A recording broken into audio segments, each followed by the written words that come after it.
Setting and adjusting family lawyer compensation is a significant challenge for law firm leaders. Everything you do has a trade-off. Over the past 10 years, we have made changes to compensation. Sometimes we've done it well, other times not so well. So in this video, I'll walk you through what we have done well, what we have not done well, and also have with me a guest today, my partner, Jeff Kerlin, who is our president and runs the firm day to day.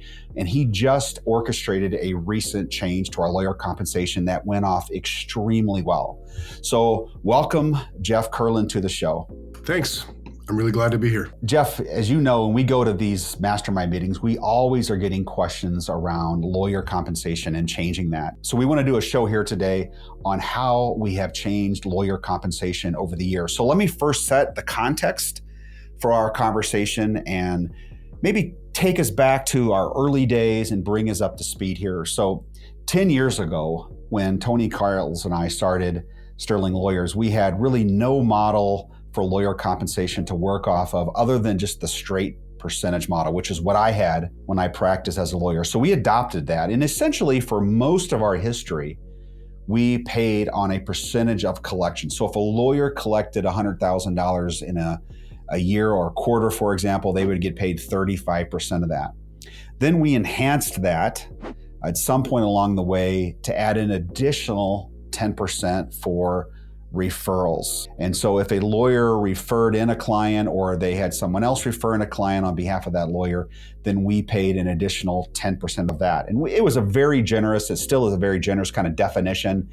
We did not, take that referral and back them through their history to see if they came from one of our clients that we generated.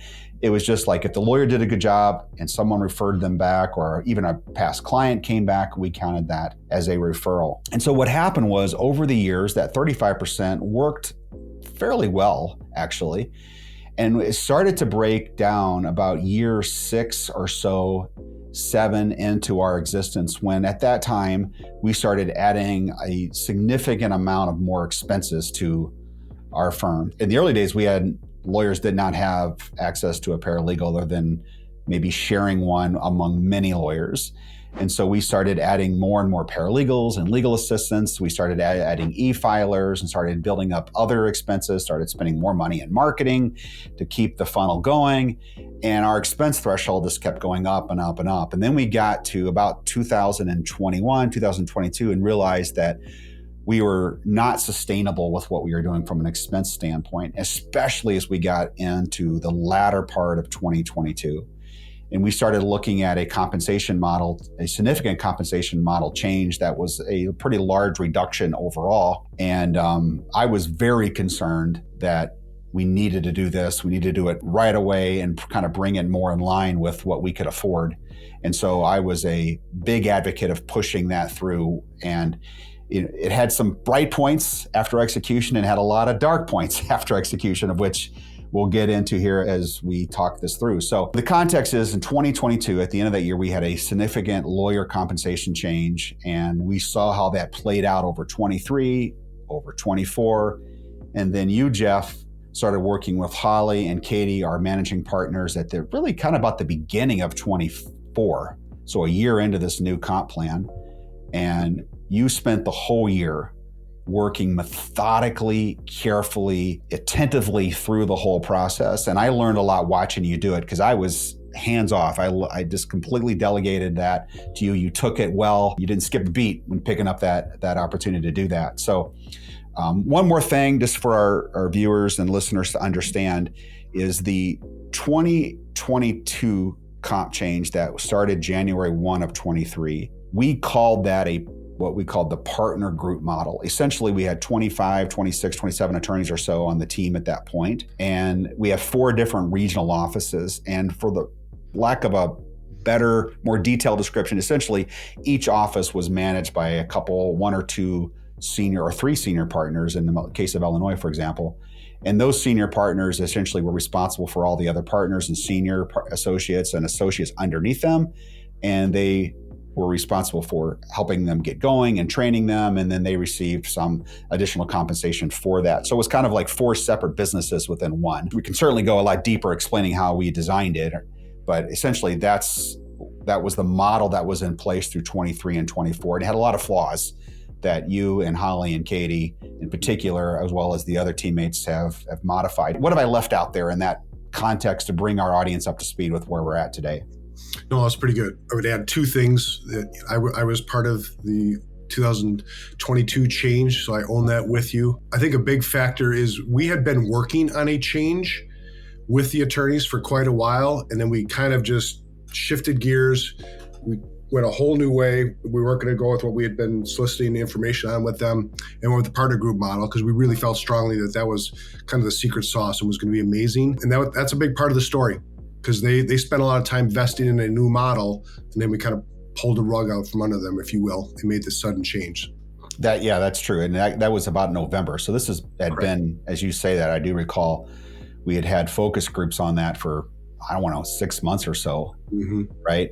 And we also telegraphed the change in 2020 toward the end of the COVID year we announced that was coming. And then at the end of 22 is when it was like, okay, you've been working on this for 6 months, but forget all that. We're going to dump it all and we're going to go this direction. That's what we did. So that obviously had problems working out. That left a bad taste in a lot of people's mouths. So that's absolutely true. So going into 24, tell the story, if you would, of kind of where the conversation, how it initiated, got going. But just take us through step by step over the year, how you did it. And I'm going to interrupt you at various points because I want to point out some principles that you employed that worked out really well. Yeah, gladly. We talked about it a lot. You know, at the end of 23, we had already shared with the whole firm that our number one biggest rock for 2024 was do an overhaul of the comp model. And that would involve focus groups. It would involve one-on-ones. We telegraphed it ahead of time, and then we really talked about it a lot throughout the whole year. We broke it up into 4 rocks. I think our viewers know what rocks are. It's a traction term for big 3-month goals that you must get done. So we really put it out there. We got a lot of feedback from doing, like I said, focus groups, doing one-on-ones. We did a survey, a blind survey. We said, we do not know who's saying what to questions, and please just give us your candid answers. We took all of that, and then we, with Katie and Holly and also our CFO, Todd, we spent a lot of time looking into that, and we even hired a consultant from another law firm who led a family law firm out on the East Coast, and she was super instrumental in just giving us her perspective. And things we learned, what folks didn't like was they felt, number one, like we said, that this new model was rushed through. They didn't have much input. The attorneys didn't have much input into it. They were just kind of pushed on them. That left a sour taste in their mouth. They felt it was too complicated. They didn't really understand the PG model, and even the ones in charge of the model, they kind of had their own little mini P&L, which we thought was amazing, and they could manage their own little business unit. And honestly, some of the senior partners loved that, and some of them disdained it. There was a very polarizing, and they felt it rewarded the wrong behaviors. And to some degree, I agree with that. And then they felt that it wasn't market competitive in all categories, especially in the 2 to 5 year range. We were raising up these young attorneys. We'd have them for a couple of years. We'd teach them a lot about family tried to get poached. Yeah. And that was something we had to fix. That was a big thing. So on that PG model, the partner group model, if I can amplify on that a little bit. So the senior partners were responsible for the performance of the legal team that was under them. And that could be another partner. It could be a senior associate. It certainly would be clerks and associates on the team, right? Kind of a Byzantine kind of structure where they were all paid, and at the end of every quarter or so, they would have money left over that they could distribute or keep according to how they felt like they needed to for their group. Is that an accurate synopsis? Yep. Okay. And this is my perspective on this. It seemed like some of the senior partners really took to it well and enjoyed it and found value in it, and they loved it. And then others didn't feel the same way. They're wired differently, and they didn't enjoy that. Didn't like it. Okay. Yep. And then as you went through those initial feedback sessions, what you were getting back was it's too complicated. There was certainly bad taste and overhang in their mouth of just like it happening so quick and being rushed on. But even getting past that, if we'd have done that well and took the required amount of time and was more sensitive there, there were still problems and issues with this. Yeah. And just in fairness, I thought the plan, I loved it, because it's probably my idea. Okay, everyone loves their own idea, so let's own that, right? But I'm wired in such a way as I like the opportunity to build something and earn and see from the growth of that particular thing that I built. Yep. But recognizing not everyone's wired, we're all wired differently, right? So of course, others are not going to find as much value in that. So there were some problems there of finding a plan that appealed to the greatest number of our most valuable attorneys, right? The senior partners on our team. Yep. So as you started getting this feedback, what were some of the comments you remember early last year in 24 from teammates that had to do with this plan? Again, just along the lines of it being complicated, which I didn't honestly think it was super complicated, but you and I look at income statements all the time, and they had a very miniature income statement. To even the attorneys in the PG model that weren't the leaders, they were a little frustrated in not being able to project their income very well, because some of their income was discretionary based on the senior partner bonusing them out, or felt discretionary.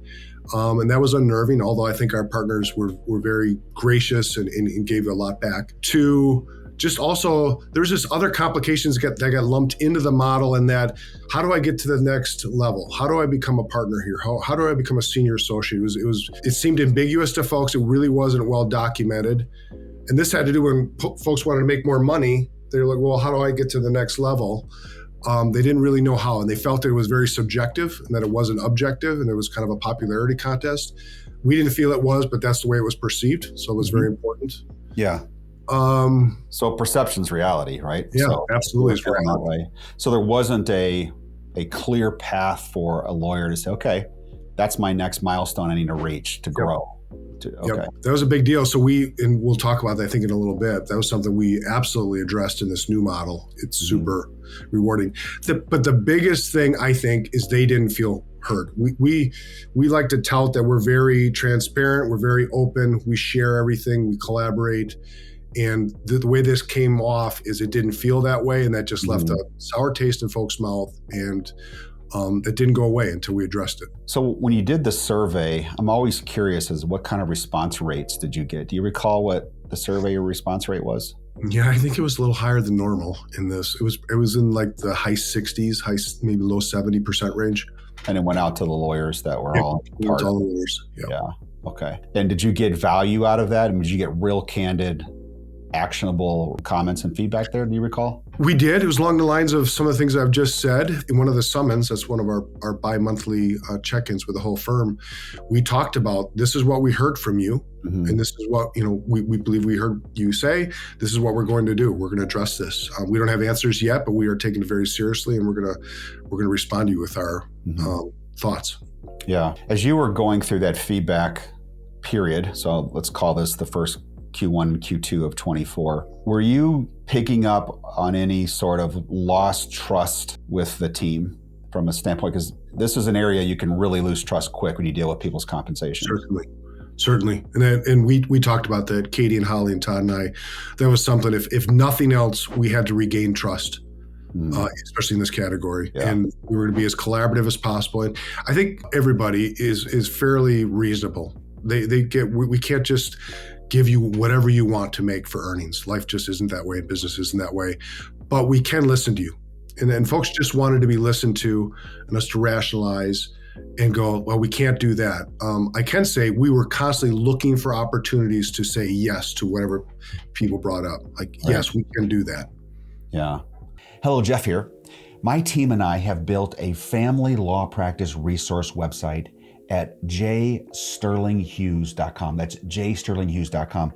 And it is loaded with all kinds of information and downloads and educational content to help you build the family law practice of your dreams. So if you haven't, please go to my website, subscribe to the newsletter, and I promise each week I'll send you valuable content that will help you build a beautiful law firm, as well as share with you news and developments happening around the United States that impact the practice of family law.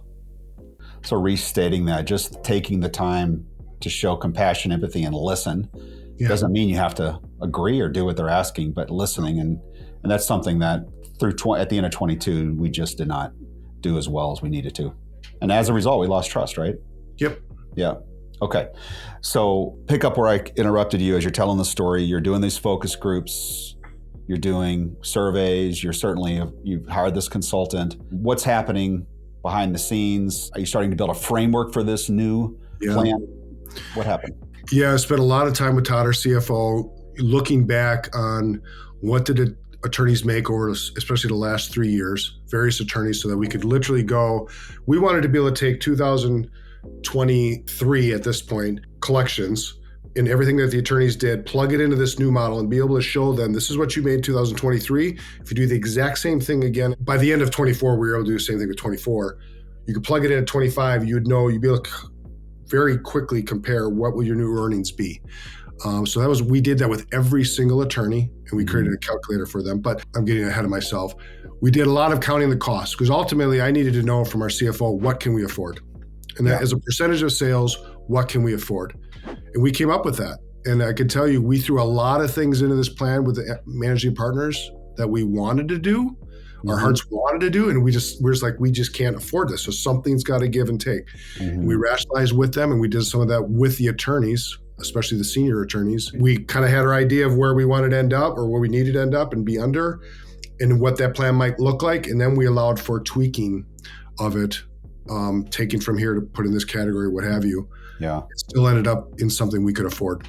Yeah. Can you describe what the plan is today? Now, also, I want to point out before you do that, if you go to jsterlinghughes.com, which is my website, it's a resource site for family lawyers. If you go there, I believe I've got the whole plan documented there in the downloads page. So, but for those who aren't there, Jeff, just if you can walk through and describe our current compensation plan, how it's working. Yeah, absolutely. And actually, I don't think I completely answered your last question. So if I may preface the second question with answering your last one. A couple of the things we really wanted to accomplish in this new one is deciding, number one, we wanted the attorneys to appreciate the plan. And a lot of that is just on how we went about it more than the plan itself. But we had to decide, what is it we want to incentivize? What do we think our attorneys want out of this? That was the survey groups. To what extent do we know what our competitors are doing? So what is the marketplace really doing? We have some information on that.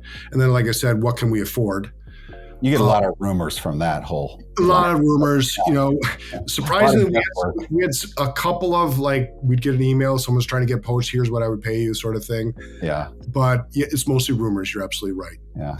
But the new plan it's based on your classification. So we have from associate to senior associate to partner to senior partner to managing partner.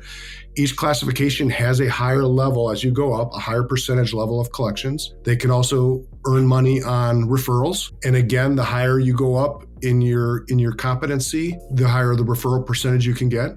So something we wanted to really incentivize is folks to want to grow with us and want to stay with us. Once someone makes partner in our firm, we don't think they will ever leave unless they win the lottery, perhaps. And even then, I think they would stay. And that's a big deal at our firm. We had one person only in all of our firm promoted to partner last year. So we wanted to really incentivize that. And along with that, make it very clear what you have to do. We have a whole handbook now for what every attorney has to do to get to the next classification. What are the competencies so they can advocate for themselves and they can have a dialogue with their managing partner. Okay, I seem to be lacking here. Tell me why. What can I do about this? Getting promoted to something like partner, you need to have a high net promoter score. You have to have solid referrals. Yeah. And that's something that only comes from really taking care of your clients. Yeah. On the net promoter score point, we survey our clients at numerous points throughout their lifetime with us. Right after the consult, 30 days in, 90 days in, at the conclusion of the case, I believe is the cadence that we follow. And so clients are constantly giving us feedback on how we're doing, and that's going right to the lawyers so they can make any necessary adjustments or keep doing what they're doing, obviously. So as you're working to socialize this with our team, you mentioned this briefly about doing a calculator on one-on-one. So did you do a one-on-one with every lawyer? And walk us through what that looked like. Every lawyer was sat down. They had their own personal calculator that showed them what they did in previous years. And if they would plug those assumptions into this calculator, what would they do in the following year?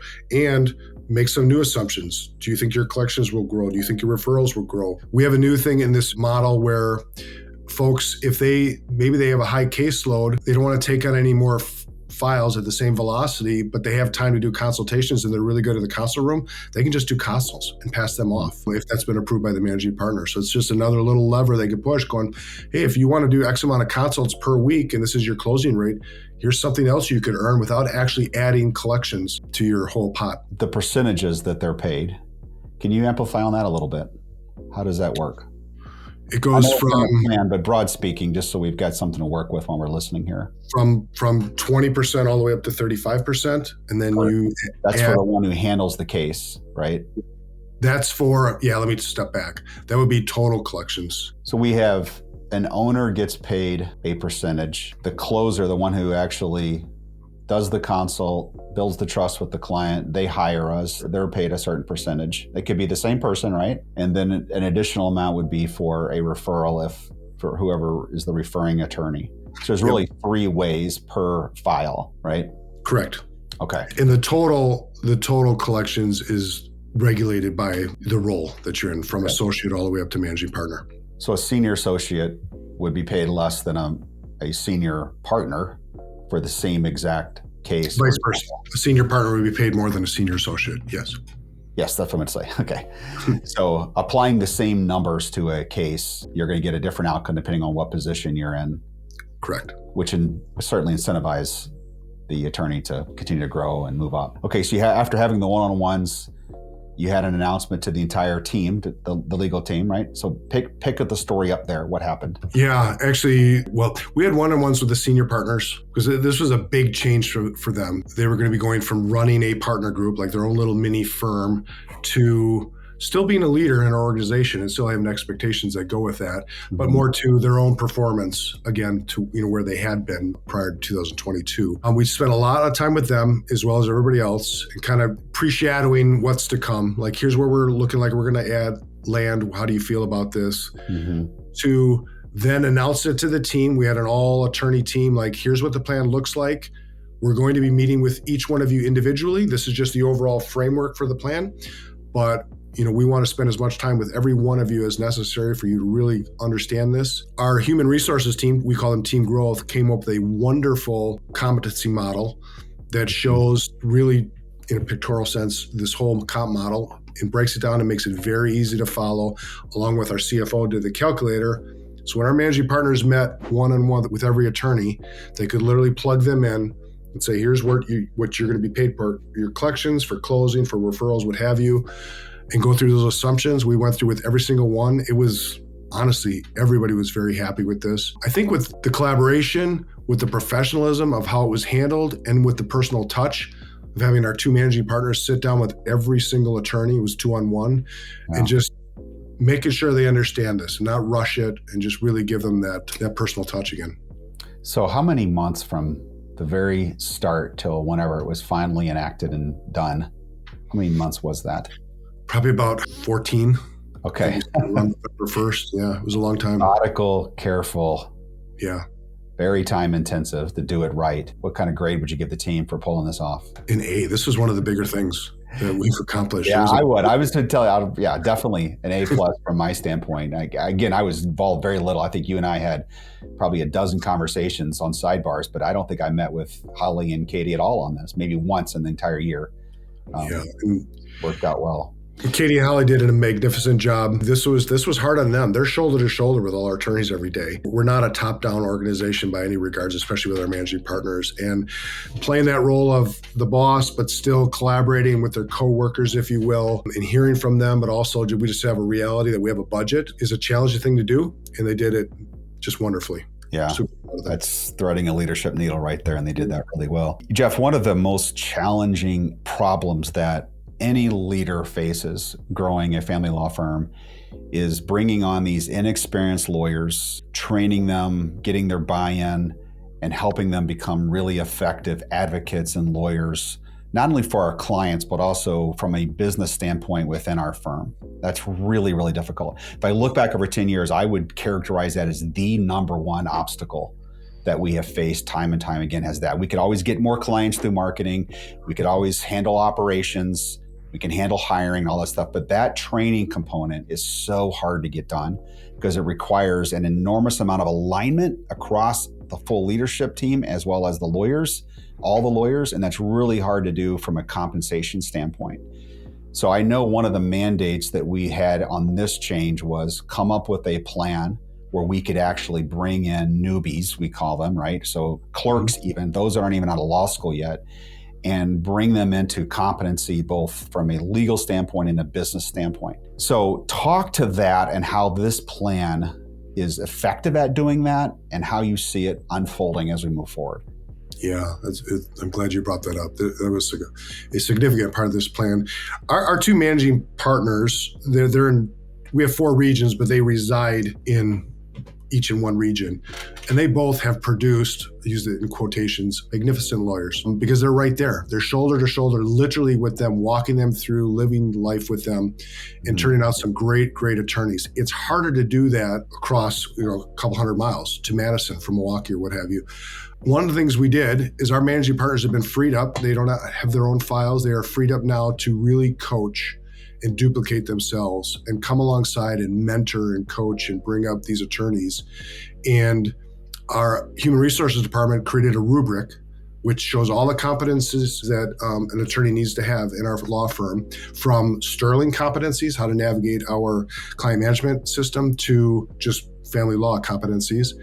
And we rate them, and they are able to go over that with them, and they meet with them weekly. Like our managing partners meet with our associates weekly and have sometimes in teams, sometimes one-on-one.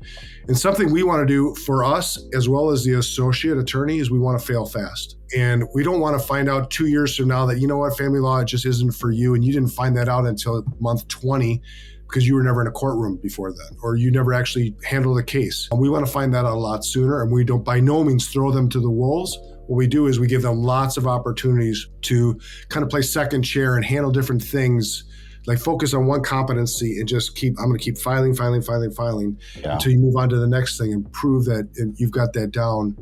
And we work with them, and we can find out a lot sooner. Do you really like doing this? Is this what you think your career might be? And are you good at it? And if not, we unfortunately have a tough conversation, but we find that out a lot sooner. These young folks are coming up to par a whole lot quicker already. Yeah. We've noticed this. Yeah. We've got a couple even clerks that are starting that are like a year ahead of their peer group, I believe, just how quickly they've learned how we've done that. So like for someone like Katie, who's down in Naperville, Illinois, she has direct reports in the form of lawyers that are in Appleton, Wisconsin. I'm going to use the extreme distance-wise. Yep. So she'll still do one-on-ones with them. And also within our Appleton office, we have a senior partner that's there too, who I believe there's some incentive there for him to add that. And then likewise for Madison, where there's no managing partner, with our senior partner there, Nicole. Correct. The senior partners they're always going to have this leadership role. They're there every day. We really like to have our attorneys in the office as much as possible. We certainly are flexible with that, but there's a expectation that you'll be in the office, I think, at least 3 days a week. And the senior partner's there to answer quick questions. Hey, I'm going to jump in the console room. Why don't you come in and just listen with me or participate? Those opportunities are still going to come up, and the senior partner is incentivized to do that as well, because we know it's taken time and attention out of their day. But the managing partner is responsible for the attorneys, how their performance is, how are they getting coached, are they learning everything they need to learn? That is no longer on the senior partner to have to do that. Yeah. So just in closing, I want to point out something on this current plan, and I hope that whoever's listening would go research what we've done by looking at our resources, but it's really done 3 significant things, Jeff. What you and Holly and Katie and Todd have done is you've managed to get buy-in from all of our stakeholders on the plan. That is no small feat, and it took a lot of time, 14 months for you to go about doing that. So the lesson here is you've got to spend the right amount of spade work and time and patience and communication and trust and feedback to get that done right. So to do that across 25 or 26 attorneys who are, all of them are very smart and have their opinions and ways things should work, that's quite a feat. At the same time, you've been able to build a plan that's highly competitive and a no-brainer in most cases financially. So doing that within fiscal responsibility was also a challenge, and you and the team have done that, but you've also put together a plan that enables us to scale and grow by bringing new attorneys in, fresh attorneys who don't have family law experience, and help raise them up and inspire them with a vision for what could be, and show them and teach them how to do the craft for the future. So you've been able to accomplish 3 things with this plan. So kudos to you, and kudos to the entire team for doing that. It's been something pretty remarkable to watch. It's been fun. I'm glad it's over though. Yeah, now we could focus on really big growth things. Not that wasn't. So in closing, if you found this video helpful or interesting, then you certainly want to watch this video right here. This is part 2 of this conversation, where I meet with Katie and Nina, one of our partners, 2 other attorneys that have watched this all unfold from very different angles. So I think that'll be real helpful to give you some more insight on how you may change compensation within your firm.